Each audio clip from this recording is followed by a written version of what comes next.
Olá, para você que nos acompanha aqui no Portal Metrópolis, hoje nós vamos conversar com o secretário de Segurança Pública do Estado do Rio de Janeiro, Vitor dos Santos. Secretário, muito obrigado pela sua participação aqui no Metrópolis.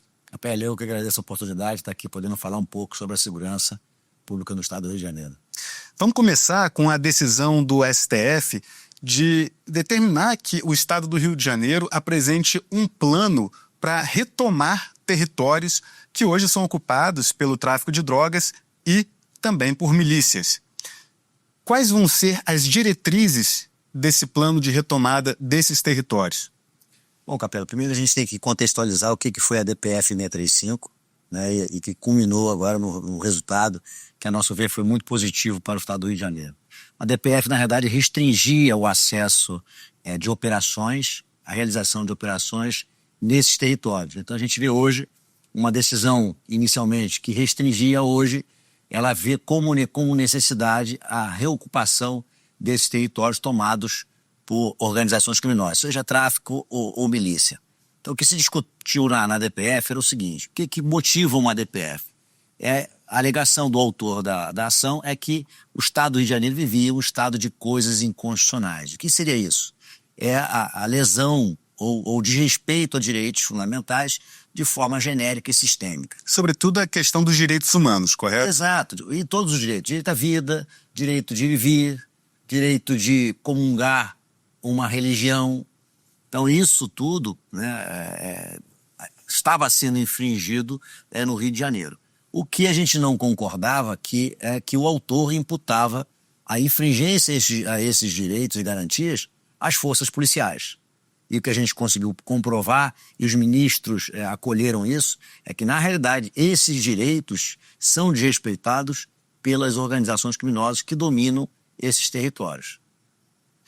Então, com isso, a gente conseguiu provar e mais. Mostrou também que o que motivou a DPF, que seria o alto grau de letalidade das forças policiais em operações policiais, mostrou que, numericamente, isso não é verdade. A gente não pode separar uma ou ser seletivo em operações, mas sim a gente tem que somar o número de operações de todo o ano e dividir pelo número de criminosos neutralizados. E a gente viu que o índice é muito baixo. Com isso a gente teve sucesso e, obviamente, o STF enxergou a necessidade de livrar essas comunidades dessas organizações criminosas que tanto criam pânico, medo e levam insegurança para toda a população. Houve uma decisão anos atrás que chegou a proibir as forças policiais do Rio de Janeiro de adentrarem nesses territórios, de subirem favelas tomadas pelo tráfico, para evitar o confronto, né, da polícia com as organizações criminosas. Por quanto tempo durou essa restrição? Ainda dura? Em que pé que está hoje essa restrição da atuação da polícia no Rio de Janeiro? Bom, a decisão ela nunca foi no sentido de proibir as operações. Ela restringia, em que sentido? Antes você operava, né, pelo princípio da ostensividade, ou seja, as forças de segurança atuavam em comunidade de acordo com a sua necessidade. Com a DPF, o princípio da ostensividade foi trocado pela excepcionalidade, ou seja, só em casos excepcionais é que as forças de segurança poderiam atuar. Agora, então havia uma proibição. Qual é a dificuldade? Para as operações rotineiras. Exatamente. Qual a dificuldade em você dizer o que é excepcional? Como é que você diz para o policial, o operador de segurança pública que está lá na ponta, ele ter que justificar o que é excepcional? Isso, naturalmente, gerou uma insegurança para o operador e, obviamente, na dúvida entre praticar uma ação, realizar uma operação e contrariar uma decisão judicial, o policial que está na ponta optou em puxar o freio de mão e, obviamente, não vai se expor e correr o risco de ser punido por conta de uma operação policial. Então houve esse freamento. Com isso, obviamente, as organizações criminosas avançaram bastante, principalmente nos territórios. O Comando Vermelho, que é a maior facção do Rio de Janeiro, em 22 e 23, avançaram bastante, principalmente na área de Barra da Tijuca, Vargem e Jacarepaguá. E a gente vê o reflexo disso. Hoje nós temos um passivo muito grande em relação a isso, porque foram 4 anos, ou praticamente quase 5 anos, prevalecendo a excepcionalidade. Então, além da gente ter todo esse plano de retomada, a gente vai ter que mais um desafio, que é tentar correr atrás do prejuízo e tentar resgatar esse tempo que se perdeu durante esses 5 anos. Quando que voltou a poder fazer operação policial no Rio? Na realidade, no ano passado, nós aumentamos bastante o número de operações. Por quê? Porque eu, como... Mas teve uma decisão do STF autorizando, ó, a partir de agora pode fazer? Na Como é que foi realidade, feito isso? não haveria proibição. Sim. Não, o critério da excepcionalidade. Né? Só que o que nós fizemos como secretários? Isso os 3 secretários, né? Eu como secretário de Segurança, o Coronel Menezes como secretário da Polícia Militar e o Felipe Cury como secretário da Polícia Civil. Definimos o que seria excepcionalidade. E no Rio de Janeiro, Capelli, uma barricada para mim é excepcional. Olhar um criminoso com um fuzil numa laje é excepcional.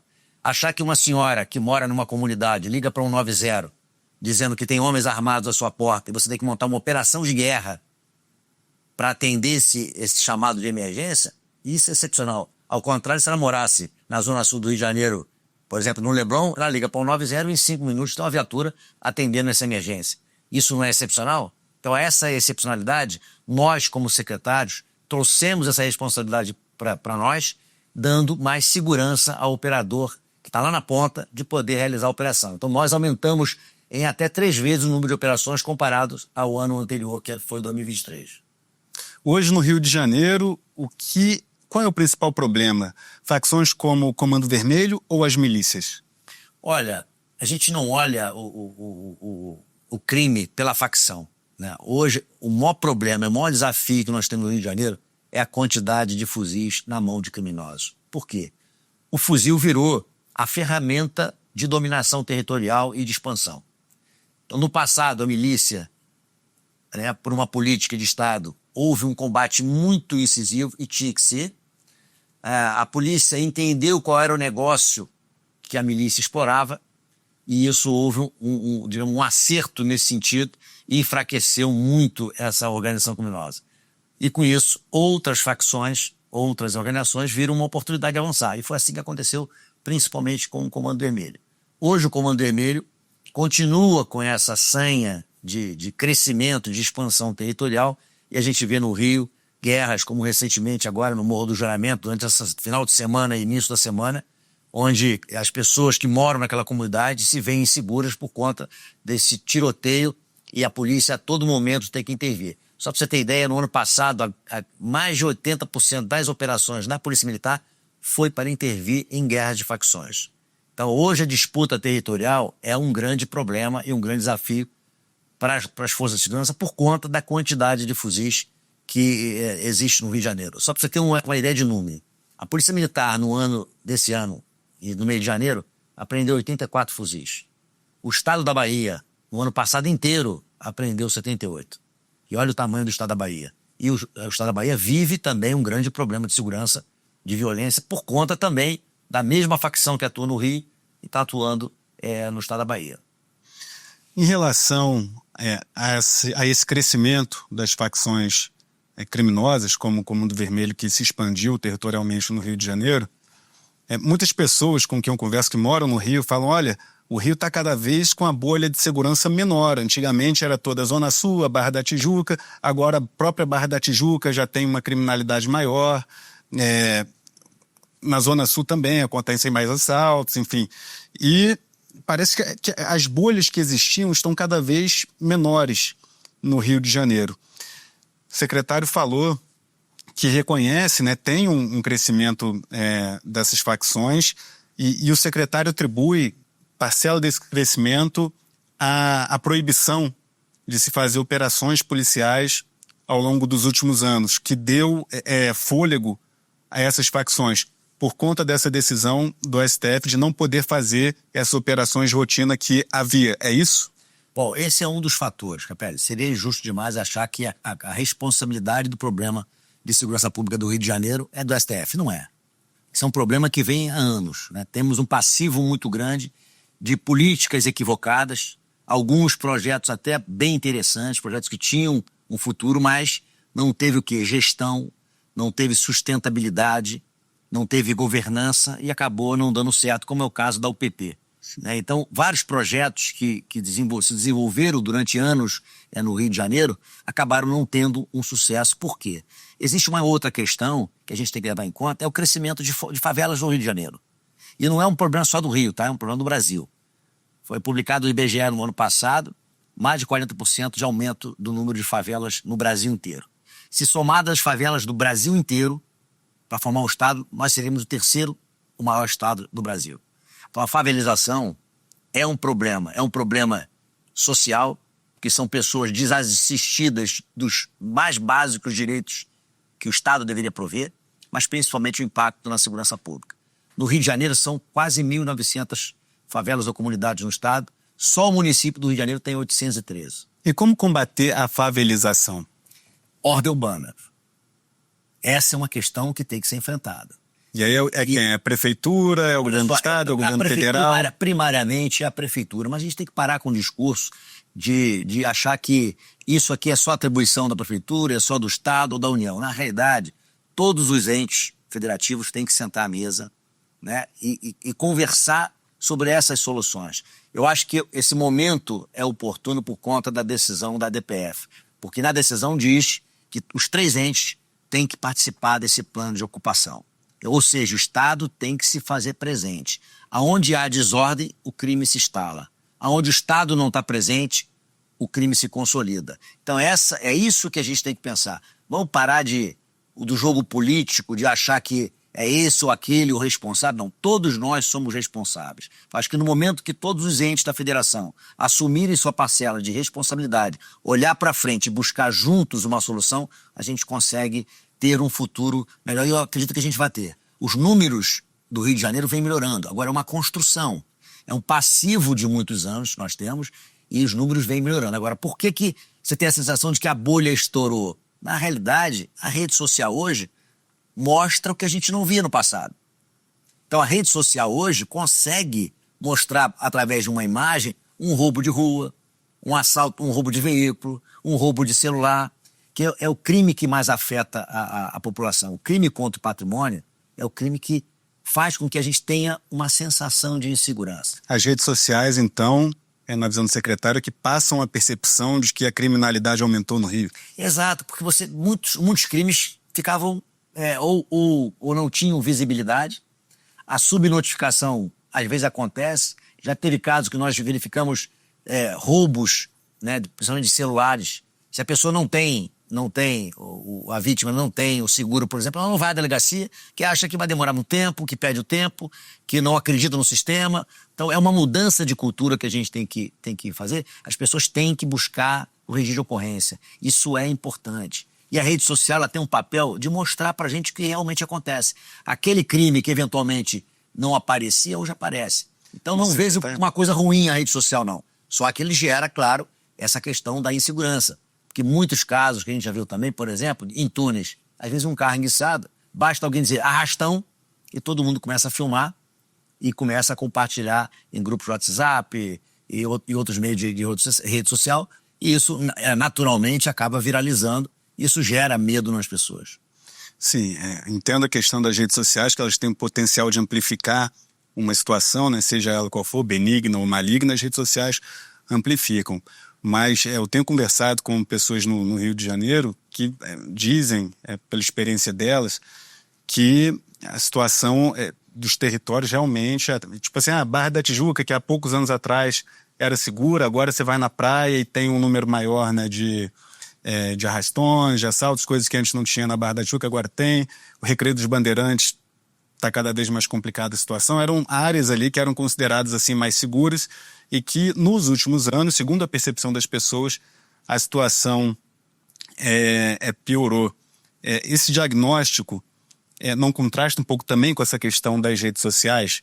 Porque são diferentes pessoas também com as quais eu converso que têm essa percepção. São pessoas que não se conhecem, são pessoas que moram na Zona Sul, são pessoas que moram na Zona Norte.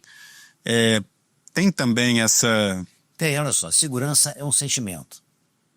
Então não adianta você ter os números bons se as pessoas não sentem isso. Dado histórico. Historicamente, 2017 foi o pior ano para a segurança pública, historicamente. Desde 1992, desde quando esses dados são consolidados através do ISP, que é o Instituto de Segurança Pública. 2017 foi o ápice. Nós, por exemplo, entendemos que 2024 foi um ano pior que 2023. Mas 2017 foi 4 vezes pior do que 2024. E lá nós não tínhamos essa percepção. Você vê como é que é diferente? Esse sentimento, ele é muito pelo que as pessoas veem na rua. Um trauma, uma experiência ruim, ela marca muito mais do que uma experiência boa. Então, o nosso desafio é transformar esse número bom, que a gente vem construindo paulatinamente, né, gradativamente, em sentimento de segurança. Isso é um desafio, por isso nós criamos uma rede social própria, que é o Na Escuta RJ, uma página do Instagram, exatamente para a gente poder divulgar e mostrar o outro lado da segurança pública, o que os profissionais de segurança pública sofrem, passam no seu dia a dia. Então, Na Escuta RJ é uma forma da gente buscar essa comunicação que a rede social acaba pegando todo mundo. Essa amplitude que se dá a uma notícia, a um fato, a gente também vai mostrar dentro da nossa forma de enxergar a segurança pública, da forma que o profissional de segurança pública enxerga também. Secretário, eu queria detalhar um pouquinho esse planejamento que está sendo feito, que está sendo elaborado. O senhor disse não só pelo governo do Estado, mas também pela Prefeitura, pela União, que o Supremo Tribunal Federal determinou, né, esse planejamento para a retomada desses territórios. Quais vão ser as diretrizes? Porque hoje esses territórios estão ocupados, né? A Rocinha tomada pelo Comando Vermelho, favelas na Zona Norte pelo ADA, pelo TCP, enfim, são várias facções ali que estão instaladas nessas áreas, tem também áreas de milícia, e agora o Supremo falou, olha só, governo do Rio, você quer atuar firme na segurança? Está querendo fazer operações? Tudo bem, mas elabora um plano e me apresenta para que essas ações ocorram, né? E é isso que está sendo feito agora.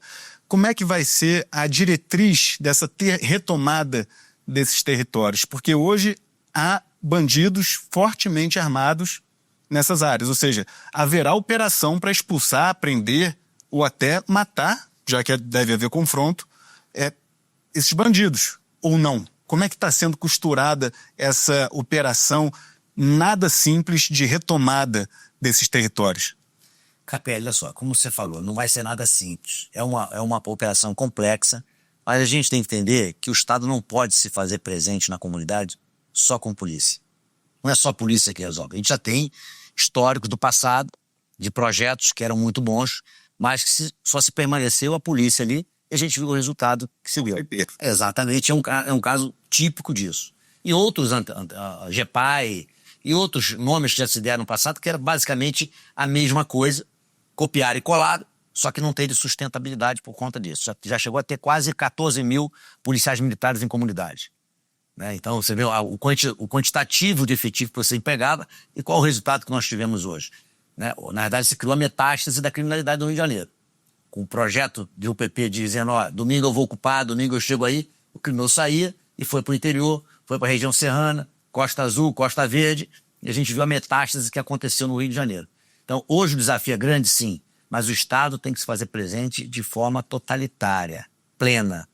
E não é só o Estado quando eu falo, município, Estado e União. Nós criamos um grupo de trabalho para realizar esse plano, até porque vão ter várias câmeras temáticas. São eixos que nós criamos e a gente entende que tem que ser, todos eles têm que ser levados em conta.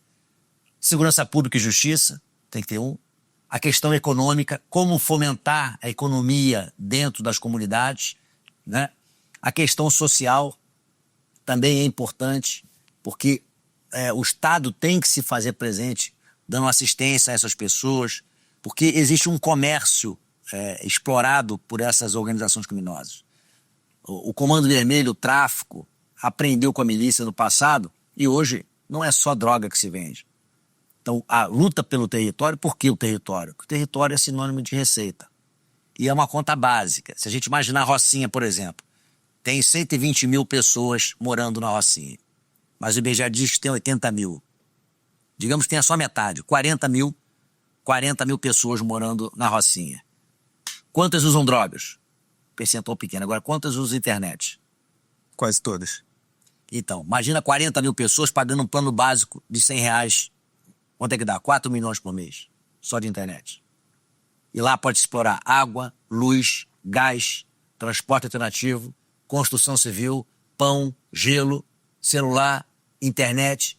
Ou seja... Há algum mapeamento, algum estudo de quanto o Comando Vermelho fatura com a venda de internet para essas populações dominadas? Olha, tudo seria de forma estimativa. Claro que a gente tem como fazer a estimativa.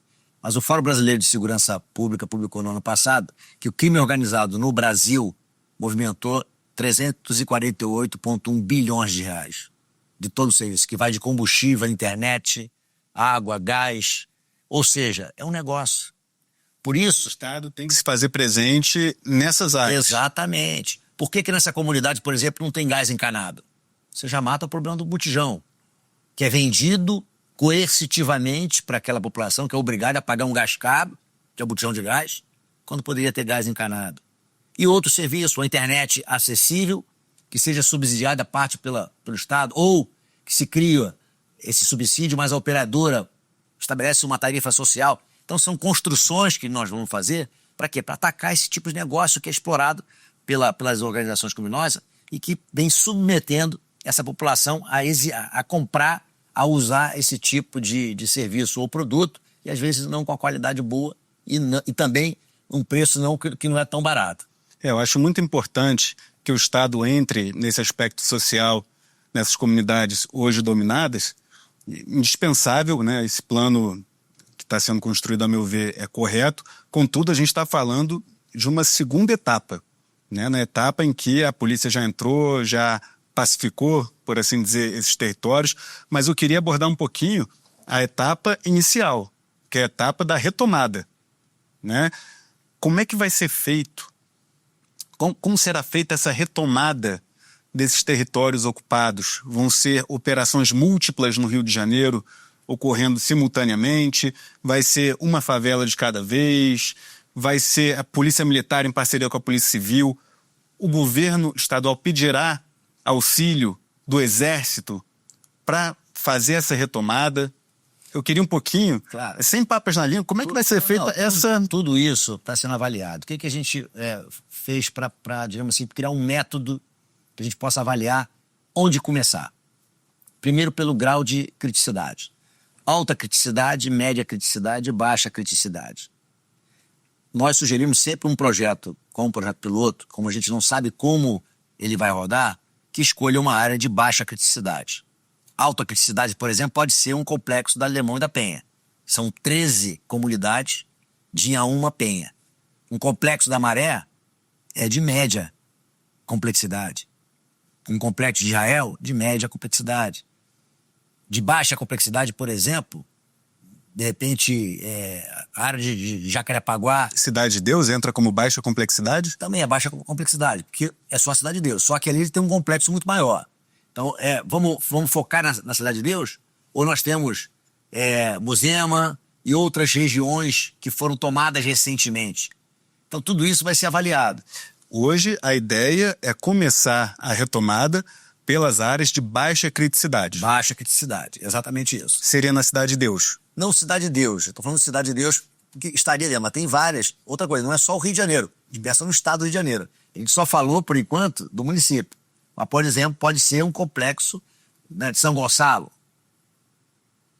Isso é uma questão, é uma decisão que tem que ser tomada porque isso requer efetivo, investimento, obras que são realizadas. Nesse primeiro momento, claro que é um choque de forças policiais que vão tomar, mas não é um segundo momento, é imediatamente após. A gente não vai esperar um momento de pacificação e estabilização. Não, o Estado vai entrar com força total. O monopólio da força é do Estado. A gente não pode admitir que uma organização criminosa inverta isso. Então, quando nós elegermos um local, o Estado vai entrar com muita força, com toda a força, mas de forma plena. E quais serão as forças policiais? Polícia Militar, Polícia Civil? Todas as forças policiais estaduais e federal. A Polícia Federal participará também dessa reunião? Deverá participar dentro, claro, dependendo da região. Polícia Federal, PRF, Força Nacional. As Forças Armadas, pode ser, é conveniente decretar GLO naquela localidade para dar esse apoio de logística? Pode ser. Tudo isso está sendo avaliado, Capelli. O ingresso do Exército, das Forças Armadas, nessa retomada desses territórios ocupados pelas organizações criminosas, essa retomada pode ser feita em conjunto das Forças Policiais do Rio de Janeiro com o Exército Brasileiro. Tem que ser feito. Isso já foi conversado com o governo federal. Não, nós estamos hoje confeccionando o plano. O modelo a gente vai apresentar e dizer assim, olha, esse é o modelo, essa é a região e esse é o modelo para essa região.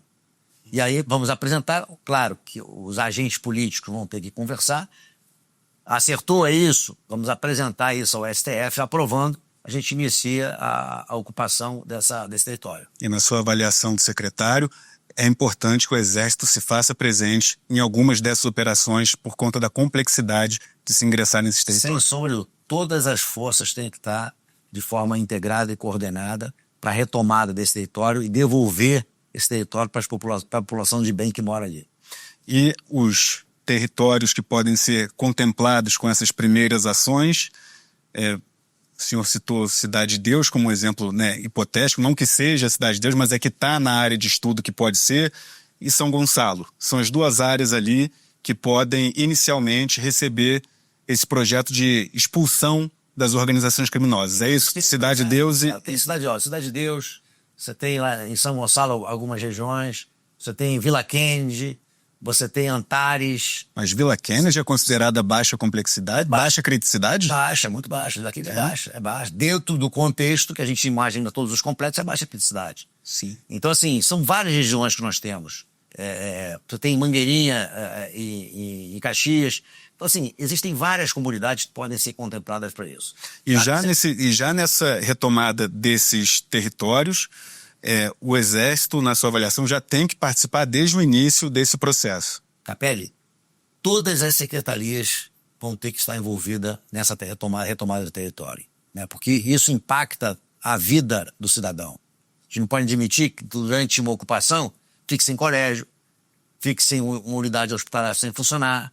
Então todas as secretarias têm que estar juntas e, obviamente, participando ativamente dessa retomada. Eu não sei, é que eu falei do Exército participar no... Porque o Exército, na verdade, é uma força que a gente entende que atuaria como a logística. A gente não quer, até porque, pela questão da atuação e atribuição constitucional, o Exército não vai estar lá dentro da comunidade atuando. Mas pode, por exemplo, como foi a retomada do Alemão em 2010, onde eles deram esse apoio logístico, fornecendo blindados para que as forças pudessem ingressar naquela comunidade. Então, assim, claro que esse modelo vai ser conversado, vai ser discutido.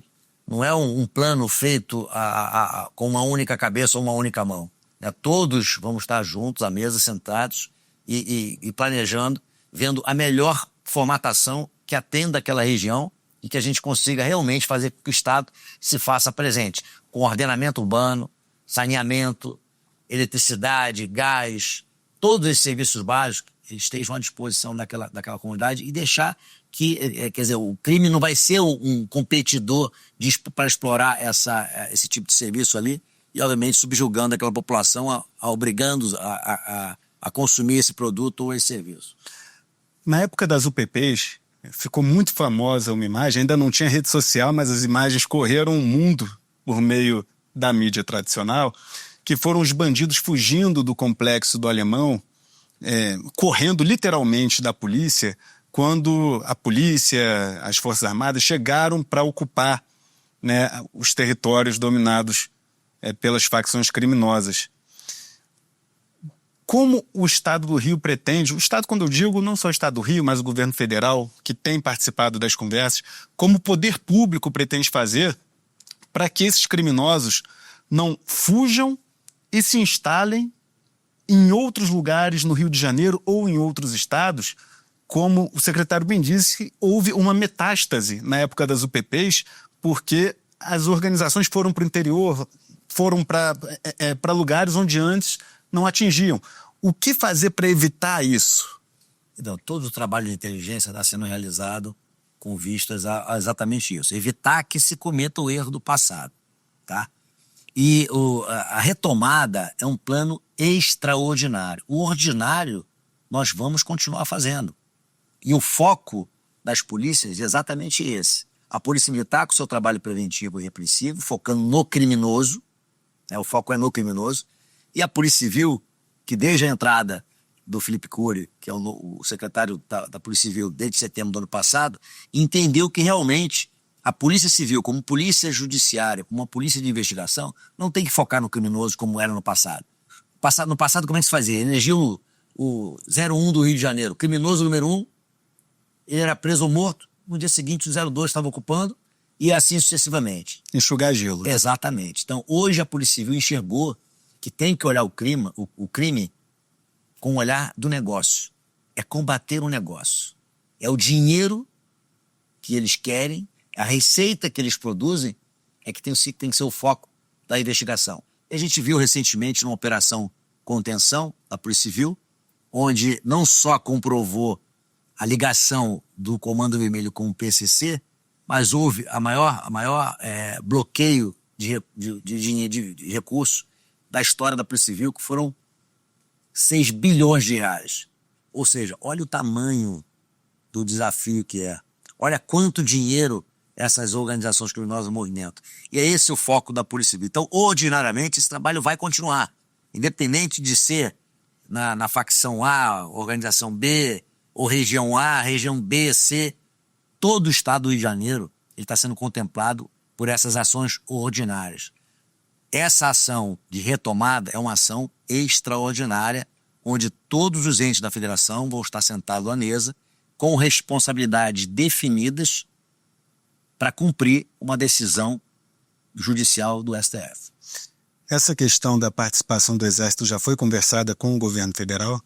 Ainda não chegou esse momento, porque, na realidade, o que a gente entende? O Estado que conhece, né, tem o seu diagnóstico e sabe qual é a solução para atuar em determinada região, é que tem que apresentar essas sugestões. Claro que o Estado não vai impor ao município ou à União aquele modelo, mas a gente tem que ter uma estrutura ou uma operação que a gente mostre que ela está bem estruturada, bem planejada, para que eles participem agora. Olha, nós entendemos que a participação dos senhores deva ser isso. Vamos sentar agora e conversar. É como um contrato que você apresenta uma minuta para outra parte e vamos discutir agora os termos desse contrato. É exatamente isso que a gente pretende fazer. Um contrato, um pacto pela ordem para livrar essas comunidades dessa criminalidade que tanto afeta a vida das pessoas.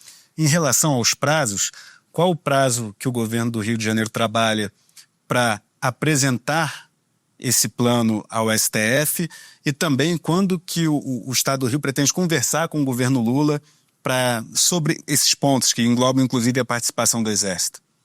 Bom, a gente está levando em conta 180 dias, não que haja esse prazo, né, pelo STF. 180 dias contados a partir de abril. 15 de outubro é a data que a gente limite para a gente apresentar essa proposta de plano. Tá, e pretende usar o prazo total ou pode ser antes? É até 15 de outubro. Tá, até 15 de outubro. Isso. E as conversas com o governo federal, imagino que sejam antes. Com certeza a gente pretende fazer isso antes. Tem algum prazo que pretende? Ainda não, porque assim, a gente montou o grupo de trabalho agora, começaram as reuniões hoje, já teve reunião de câmara temática, amanhã tem mais, e assim sucessivamente durante a semana a gente quer dar uma acelerada para que a gente tenha, digamos assim, um plano mais estruturado, para que quando chame a prefeitura e a União para conversar, a gente consiga mostrar para eles o que que nós já fizemos nosso dever de casa, que nós temos um diagnóstico e a gente tem um plano de futuro para uma segurança pública melhor para o Rio. O fato de ano que vem ser um ano eleitoral pode atrapalhar em alguma coisa essas ações? Olha, eu acredito que não, por quê? Porque um dos eixos desse plano é exatamente o quê? Governança e sustentabilidade. Então essa governança ela é compartilhada. Então, independentemente de partido político, os 3 entes da federação vão estar envolvidos nessa governança. Então eu creio que a gente não tenha grande impacto por questões políticas, até porque o plano ele vai estar escrito e vai exigir um cronograma que tem que ser cumprido. Vão existir medidores, né, que a gente vai conseguir mensurar se aqueles índices que a gente está buscando eles estão sendo alcançados.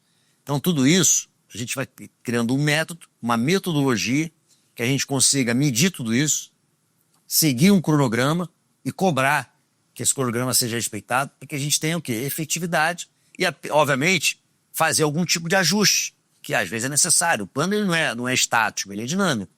A gente faz um plano, inicia a ocupação e, de repente, existe algum tipo de problema que a gente talvez não tenha previsto, ou um risco que a gente não previu, ou que subestimou, ou que sobreestimou. A gente vai fazer esse ajuste. Esse cronograma ele é importante para isso, para dar objetividade. E é importante que haja uma, digamos assim, uma logística, uma confluência aí na forma de atuar do governo federal, do governo estadual e da prefeitura, desses três entes, até porque o sucesso dessa operação de retomada iria beneficiar os três poderes, né? Enfim, a gente sabe que na política tem muita questão de vaidade, não é de agora, sempre teve, mas nesse caso específico da segurança pública, a retomada desses territórios seria boa para o governador Cláudio Castro, do PL, para o presidente Lula, do PT, para o prefeito do Rio, Eduardo Paz, do PSD. Então, assim, realmente espero que haja essa sinergia desses três entes para que esse projeto comece a andar já no ano que vem, né? Mesmo sendo um ano eleitoral, porque a população do Rio agradeceria e muito, né? O secretário falou que o planejamento deve ser apresentado ao STF até outubro, né? E tem alguma expectativa de quando essas ações retomadas serão iniciadas? Ficarão para 2026? Pode ser ainda este ano de 2025? Quando que pode ser a primeira ação de retomada? Pode ser ainda esse ano, tá? Porque com esse plano a gente já apresenta um cronograma. Deu ok, aprovado, a gente já inicia. Outubro, novembro, dezembro já pode ter? Já pode. A questão é técnica. Claro que haveria, obviamente, ganho político se desse certo, não tem dúvida. Mas o nosso objetivo é atender o nosso cliente principal, que é a população de bem que mora em comunidade, que não aguenta mais ver criminoso na sua porta, praticando essa quantidade de atrocidades, né? Pessoas que não conseguem, muitas vezes, sair para trabalhar por conta de guerra de facções, guerra de criminosos à sua porta, homicídios são praticados, extorsões. Ninguém aguenta. A população que mora na comunidade não aguenta mais isso. Então, o trabalho é para essas pessoas, para que eles tenham dignidade, para que eles possam ir e vir do seu trabalho ou ir para sua casa com tranquilidade, ou sair de casa, deixar os filhos saber que lá eles vão estar seguros e vão voltar, e os filhos vão estar tranquilos, sem nenhum problema. Então, esse é o trabalho da segurança pública, levar essa tranquilidade para as pessoas que moram nessas comunidades. Espero que, a partir então de outubro, estejam bastante afinados os três entes para a retomada desses territórios. Como seria a atuação da Polícia Federal nessa retomada? O senhor falou da Polícia Militar e da Polícia Civil, que eu já sei como é que, e a população em geral sabe como é que é a atuação dessas forças policiais pelas operações que fazem com frequência, né, em comunidades. O Exército, o senhor falou que vai ter também um apoio. E como o senhor pretende que a Polícia Federal atue nesse trabalho de reocupação dos territórios? Olha, no trabalho de logística, de afetar a logística de chegada de armas e drogas no Rio de Janeiro, por exemplo, é uma atuação que primariamente é da Polícia Federal. E a Polícia Federal já vem fazendo isso lá, né? Por sorte do Estado do Rio de Janeiro, nós temos hoje um superintendente que conhece a segurança pública do Rio de Janeiro, até porque passou muito tempo na secretaria. É o Armada? O Galvão. Galvão? Fábio Galvão, que é o novo superintendente da polícia. Ou seja, é um delegado que conhece o Rio de Janeiro, sabe como trabalhar e já vem apresentando alguns resultados. A gente vem trocando informações e apreensões de drogas e de armas que a gente não via no passado. Hoje a gente começa a enxergar. Está havendo uma parceria maior do governo estadual com o governo federal? Já existe a nível pessoal, né? Mas isso tem que ser institucionalizado. Não pode ficar na pessoa do Galvão, na pessoa do Vitor, na pessoa do Menezes, do Cury. Tem que ser institucional. O que a gente quer é algo perene, um projeto que ele, independentemente das pessoas que estão hoje à frente das suas instituições, esse projeto tenha vida longa. Esse é o objetivo.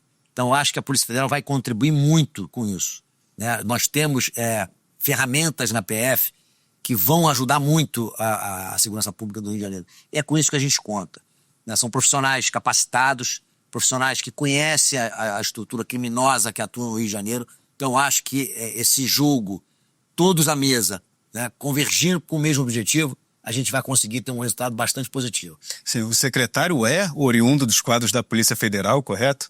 É importante esclarecer para quem nos acompanha, o Vitor é servidor de carreira da Polícia Federal e está nomeado secretário de Segurança Pública no Rio de Janeiro. Mas o meu questionamento, secretário, foi mais no momento da ocupação mesmo. Esse trabalho de apreensão de fuzil, das fronteiras, eu sei que o governador Cláudio Castro e o senhor têm feito esses apelos à Polícia Federal para reforçar, né, esse patrulhamento, mas na ocupação dessas favelas, como a PF atuaria na sua concepção? Bom, isso é uma questão de opção deles, né? Eu não vejo problema deles atuarem ostensivamente durante a ocupação. Não vejo. O senhor gostaria que atuasse junto com as polícias? Em 2010 eu estava na ocupação do Complexo do Alemão. Como delegado, com a minha equipe, a gente atuou e entrou no Complexo do Alemão em 2010. Então não vejo problema nenhum. Agora, claro que é uma decisão do dirigente regional da PF, seguindo, claro, a orientação da direção geral, mas não vejo problema nenhum da Polícia Federal ter seu efetivo ou que se desloque efetivo de outros estados para poder atender digamos assim, esse início de operação de retomada desse território. Sim. Em relação à PEC da Segurança Pública que o governo federal propõe, o ministro Ricardo Lewandowski já discursou várias vezes a favor da PEC, tem governadores como Ronaldo Caiado que se opõem ferrenhamente a esse texto do governo federal. Eu queria saber qual a posição do senhor, qual a posição do governo do Rio de Janeiro em relação à PEC da Segurança Pública proposta pelo governo Lula. Bom, acho que o governador Cláudio Castro já se manifestou em relação a isso, e eu também em várias ocasiões. A PEC ela não apresenta uma solução para a segurança pública do Brasil. Essa é a realidade. Não existe nada que diga, olha, aqui tem uma bala de prata que vai resolver o problema da segurança pública. Não é. Ela parece muito mais uma PEC sindical, por conta de reivindicações sindicais, seja da PRF ou da PF, em levar a nível constitucional atribuições que ele já possui em lei ordinária. Então não vejo que isso seja a solução, tá? Claro, tem pontos positivos? Tem. O Fundo Nacional de Segurança Pública, o Fundo Penitenciário de Segurança Pública, estando elevado à norma constitucional, isso é bastante interessante. Principalmente que você veda o contingenciamento desses recursos. Você já tem a educação, já tem a saúde. Eu acho que, naturalmente, você elevar a nível constitucional esses fundos, eu acho que é um ponto positivo. Claro, também tem a questão da integração entre os bancos de dados, a inteligência está integrada. Tem pontos positivos na PEC, mas, no geral, não se pode apresentar uma PEC como uma solução para a segurança pública quando a gente vê no seu texto que isso efetivamente não vai se dar. O secretário e o governo do Rio de Janeiro são a favor de classificar PCC e Comando Vermelho como organizações terroristas? Bom, olha só, nós temos no Brasil o princípio da reserva legal. Ou seja, a nossa lei antiterror, que é de 2016, ela existe lá os objetivos, qualquer crime que é praticado tem os objetivos a ser atingidos, né? E, obviamente, não há previsão dentro da nossa legislação brasileira para encarar o Comando Vermelho ou qualquer outra facção no Rio de Janeiro como organização criminosa, tá? O que se gerou a discussão foi exatamente uma provocação do Rio de Janeiro, em parceria com a Itália e com os americanos, com os Estados Unidos. Por quê? A gente conseguiu comprovar a relação do Comando Vermelho, PCC, Hezbollah, Al-Qaeda e a Dangrata, que é uma máfia italiana, utilizando da mesma estrutura financeira para lavagem de dinheiro e financiando operações em outros países. Por exemplo, nos Estados Unidos, 6 estados americanos já têm a comprovação de PCC e Comando Vermelho atuando. Na Itália, a mesma coisa.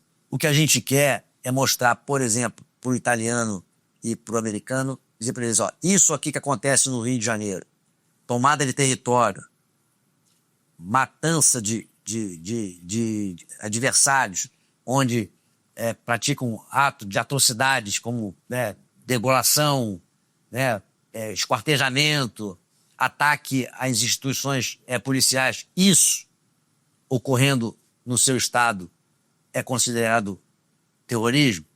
É isso que a gente quer. Por quê? Esses países declarando essas organizações criminosas como transnacionais e terroristas, a gente tem alguns benefícios. Por exemplo, o nosso foco está muito forte no Rio de Janeiro em atacar a questão financeira. O americano, ele detém o controle sobre o sistema SWIFT, que é exatamente o que viabiliza as transações financeiras pelo mundo inteiro. Então, um relatório nosso mostrando que essa organização criminosa tem ramificação nos Estados Unidos, que tem uma empresa ou que tem uma pessoa lá atuando em território americano, basta um relatório que eles conseguem, por exemplo, bloquear esse dinheiro onde quer que seja. Ao contrário, aqui no Brasil nós precisamos quebra de sigilo bancário, fiscal, existe toda uma burocracia, isso leva tempo e, obviamente, a velocidade que as organizações que nós atuam no sentido de transacionar, né, fazer movimentar o seu dinheiro e, obviamente, lavar esses recursos é muito maior e o Estado fica sempre engessado e correndo sempre atrás do prejuízo. Então, esse estreitamento... Quando vai ver, o bem já está no nome de outra pessoa, Exatamente. Então, é um CPF que está num CNPJ, que tem outro CNPJ, que tem outro CNPJ, e isso demora, por conta da nossa legislação, isso demora demais. Quando você... essa organização criminosa lá fora, ela é considerada como terrorista, isso, o nível de investigação ou o nível de ferramenta que se utiliza para combatê-lo é muito maior. O governo está bem diferenciado entre uma organização que comete um crime comum contra aquela que comete um crime de terrorismo. Então, a legislação internacional trata de forma diferente. E o Brasil ele é signatário de acordos internacionais que prevêem digamos assim, uma definição de terrorismo mais abrangente do que aquela prevista na nossa lei, que é de 2016. Então, pelo raciocínio do secretário, o governo federal não está errado ao não classificar a PCC e Comando Vermelho como terroristas, porque hoje a lei não permite que essas facções sejam classificadas como tais, como organizações terroristas. Exatamente. É isso? Mas nada impede que o governo federal faça uma proposta de mudança legislativa e passe a classificá-los como terroristas. Que é o que o senhor defende. Exato. Que haja uma mudança para permitir... Essas organizações criminosas que utilizam dessas ferramentas de terror, de atacar as instituições democráticas, a justiça, o Ministério Público, a polícia, essas organizações que buscam esse enfrentamento como forma de mostrar ou tentar inverter o monopólio da força, deve ter um tratamento diferenciado. A gente não pode tratar com leis normais, leis comuns, ações extraordinárias como essas praticadas por essas organizações criminosas. Eu conversei com alguns integrantes do Ministério da Justiça que falaram reservadamente que há um temor do Brasil de que, ao classificar PCC e Comando Vermelho como organizações terroristas, isso sirva de pretexto para que países poderosos como os Estados Unidos intervenham no Brasil. Porque fala, olha, se tem uma organização reconhecidamente terrorista no Brasil, então isso dá margem para que países poderosos usem forças policiais, enfim, nesse país que tem organizações terroristas. Esse temor de integrantes do governo Lula é justificado? Não vejo justificativa para isso. O país não perde a sua soberania por conta disso. Claro que a gente vê ações em outros países por conta de outras questões que envolvem questão cultural, religiosa e até de prática de terrorismo em território norte-americano. É diferente, né? Agora, claro que se você pega um Comando Vermelho e ele ataca um Estado americano e se comprova que o Comando Vermelho prova irrefutável que eles praticaram esse ato terrorista, obviamente que o americano vai querer conversar com o governo brasileiro e dizer assim, olha, nós temos esse fato comprovadamente praticado. O que vocês vão fazer ou o que nós podemos fazer com essa organização criminosa em território brasileiro? Mas não simplesmente achar que o americano vai parar um porta-aviões na Baía de Guanabara e simplesmente atacar as comunidades cariocas, tão somente porque existe um ato político de declaração de que aquela facção ela é uma organização terrorista.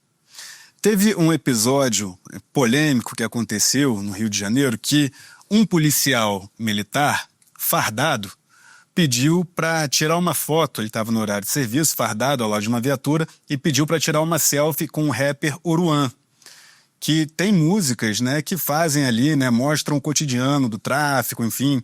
Ele próprio usa nas letras, falando lá do Comando Vermelho. E isso gerou uma repercussão bastante grande. Inclusive, um PAD foi aberto para investigar a conduta daquele policial que estava em serviço e tirou uma foto ali com o Oruan, que é um cantor bastante famoso e que, inclusive, tem bastante repercussão no nível de Spotify, atinge números ali de ficar entre os rappers mais escutados no Brasil, enfim. Então, não é uma coisa preto no branco, deu margem para muita discussão, diferentes opiniões. Qual a opinião do secretário? O policial militar cometeu algum ilícito ao tirar uma selfie com o rapper Oruan? Olha só, a gente tem que dividir as coisas, né? Uma coisa é o policial militar que é fã de determinado artista. No horário de folga dele, ele vai ao show que ele quiser e tira foto com quem ele quiser. Agora, ele está uniformizado e tirar uma foto, eu acho que ele expõe a instituição dele. Eu acho que é incompatível ele tirar esse tipo de foto, principalmente com um artista que a gente é público e notório a questão dele enaltecer o criminoso ou a atividade criminosa em algumas comunidades. E acho também, seria também incompatível fazer a mesma coisa, por exemplo, com um bicheiro no carnaval. Não vejo diferença alguma. É uma produção artística, mas que enalta, e já enalteceu várias vezes, bicheiros ou contraventores de determinada região. Acho tão incompatível quanto Oruan ou qualquer outro bicheiro numa escola de samba, um policial uniformizado, mostrando a que instituição ele pertence, tirar uma foto dessa e publicar na rede social. Então, a meu ver, essa é uma opinião minha, eu acho que é incompatível. E eu acho que não deveria ter feito esse tipo de fotografia. O senhor sabe qual foi o resultado desse PAD? Não tenho conhecimento. Perfeito. Tem algum outro ponto que o secretário quer abordar? Em relação, queria abrir o espaço para... Eu acho que o importante, acho que é importante toda a mídia, né, ou toda a empresa de comunicação deveria dar um recado para a população. A gente, quando vê, muitas vezes, uma reportagem, alguém que é formador de opinião, dizer o Rio de Janeiro não tem jeito, ninguém vê uma luz no fim do túnel. Isso é muito ruim, porque todos nós somos formadores de opinião. Então, quando você faz isso, não é dizer, ninguém quer passar a mão ou passar pano, dizer que está um mar de rosas, que está um paraíso, né? Mas já tivemos momentos muito piores. A gente não pode perder a perspectiva de melhora. Eu acho que a nossa obrigação é exatamente essa, mostrar que as forças policiais estão trabalhando diuturnamente para gerar segurança na população. Nós temos problemas? O desafio é grande? Sim. Mas nós acreditamos que nós podemos mudar esse quadro. Agora, esse quadro não vai ser mudado sem a legitimidade ou apoio da população. A população precisa usar os canais para denunciar os criminosos e até os maus policiais. Isso é importante, essa participação da população ela é fundamental. E quais são os canais seguros para a população fazer esse tipo de denúncia? Queria aproveitar para divulgar. O Disque Denúncia, por exemplo, é um canal que vem durante, acho que salvo engano, são 30 anos de denúncia e vem cumprindo o seu papel. Com anonimato, certeza de que aquela informação vai chegar ao seu destinatário e a solução vai vir. Eu acho que é importante a gente passar isso para a população. Acredite nas suas forças policiais, acredite no policial. O policial, ele é o benfeitor, é a pessoa com quem ele deve buscar esse apoio, esse auxílio, e obviamente a gente com isso consegue trazer segurança e paz para o nosso Rio de Janeiro.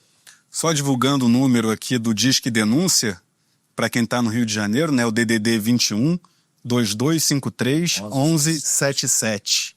Então, um número bastante importante que já ajudou a polícia em diferentes situações, né? Então, Exatamente. a população não pode também se omitir ao perceber uma atitude errada, seja de um ente do poder público, como policial, ou presenciar um ato criminoso, que a população puder municiar com informações, que assim faça para ajudar o poder público, que realmente a tarefa não é fácil e é uma tarefa de todos nós para tentar melhorar essa situação que é grave não apenas no Rio de Janeiro, mas que se tornou uma prioridade.